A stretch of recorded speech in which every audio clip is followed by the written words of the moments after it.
Awesome. Heather in DC, you're up. Hi, thanks. Steve, thank you. I'm having some flashbacks from my corporate career with this discussion, so thank you.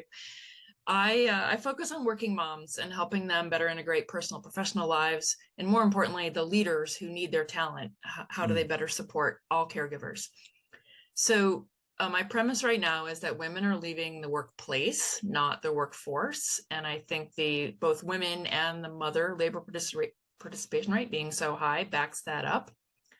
I would love to hear what you're seeing as far as companies that are best supporting women, whether they choose to become mothers or not, but moving up the career ladder, corporate or otherwise. But how are we supporting them in companies that you're working with?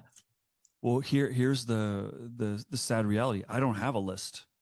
Like, I don't, Isn't that sad? Yes, and that's sad. And you could substitute that with diversity in general. How are we doing with the billions exactly. of dollars we poured in? How are we feeling? Like we're feeling like it's going well?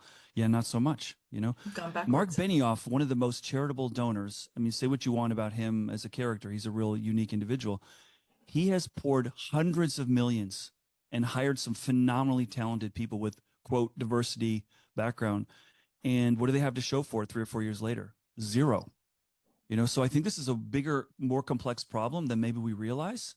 But I do think it's worth trying to understand.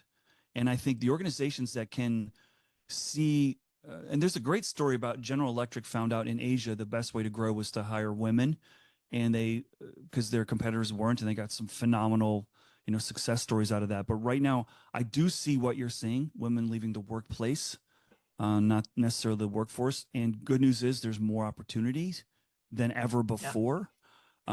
Is the growth opportunity there? I don't know. I don't know.